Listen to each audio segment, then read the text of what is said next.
maybe retirement just isn't meant for Gen Xers. Maybe we were never meant to retire. Could that be true? I don't know. My name is Amy Palmer. I am your Gen X Big Sister. And my relationship with the idea of retirement has evolved over the years. It's gone from something that I did not think about at all to something that I assumed would be taken care of at some point. And in more recent years, it's become something that I haven't felt would be attainable for me. And I'm finding out here in these YouTube streets that I'm not the only one. I'm not the only one feeling that way. Several of you, of course, have done all the right things and then some, and you are golden, set, ready, and more power to you. I'm happy for you. I'm not really speaking to you. I'm speaking to those of us who aren't feeling like it's meant for us. I've also been filled with some like resentment in past years, like resentment that the system has not been built well for us, that Social Security is going to run out. There's not going to be anything left for us when it comes time for us to take it. So that I did go through some years of like looking around externally and being very like upset and bothered by it. So that's been an issue probably in very like recent years. And then now I feel like I have evolved into uh, acceptance that it's gonna be whatever I make it to be, and that working or generating income or generating revenue does not have to look like what it's always looked like for my entire life.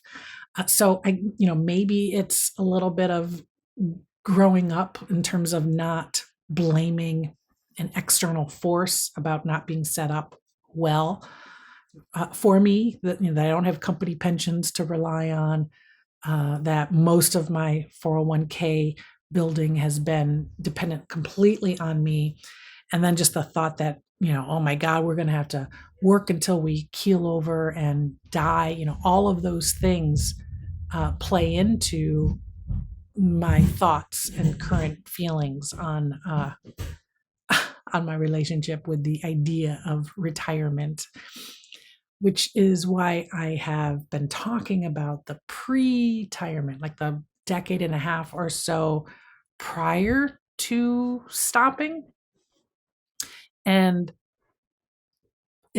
I'm introducing pre-retirement more as a practice and a philosophy and a way to arrange your life. So, and I've been doing it for 4 years now. So I'm arranging my life in a way that when I get older, and I don't know at what point I will be physically unable or less able, or mentally unable or less able to work and earn in the way that I do now. So I'm setting things up so that it will continue into those years, and maybe not necessarily in the same way that people would think about that, traditionally. And it's through creative ways. What can I do? How can I find different ways of creating various streams of revenue, various streams of income, so that you're not relying just on one single source? So it's it's about getting in touch with your own skills and abilities, getting in touch with your own creativity, getting in touch with your own problem solving, having faith that you have the strength and that you have the ability to figure it out. Like you've been doing it all your life. So, where does this unknown fear come into play for this imaginary way down the road line? Why, you know, you're going to be able to figure it out and, take care of yourself like you always have. So my question to you is, do you think you will ever retire? Is it going to look different for you? Are you going to be working to a later age? Do you feel like you'll be working right up to the point where you pass away? Uh, Working up until you are physically or emotionally able to? I'm trying to create ways that generate income that it won't matter if I become less mobile, if I become less sharp, whatever. I want to be able to have ways that I have income coming in regardless of those things, even though I've been looking into certain things, like it's later in life that I'm taking care of that. But I think it's just things are gonna look different. Our lifestyles are not. It's not the traditional. You hold off and wait and start doing everything once you're able to retire at 65, and that's when you start to travel. That's when you buy the car that you really want. That's when you uh, start to do things that have been on your bucket list. That's when you spend time with your friends and your family. Why would you wait till you're 65, 67, or whatever to do those things? Why wouldn't you be doing those now, especially since there's no guarantee that you're going to make it to that age? There's tomorrow is not guaranteed. And I am one of those people that operates best with stability and security in place. In fact, if I don't have a certain amount of stability and security, I find it very difficult to function well in the other areas of my life. But also, what security and stability means, it's not a huge bar. It's not hard. It's not like I have to have millions of dollars in the bank to feel comfortable. I have to feel good about a foundation of my living expenses and taking care of being prepared for like emergencies, and that gives me peace of mind, and that gives me the ability to explore in other areas. And I don't intend to be working hard the rest of my life. I don't intend to be working like crazy hours around the clock. That's not in the cards for me. That's not part of my vision. That's not part of how it's going to work out. But work is going to be some element of my life, my entire life, out of necessity, but also a little bit by choice too. And if it's doing something that I absolutely love, then it doesn't matter.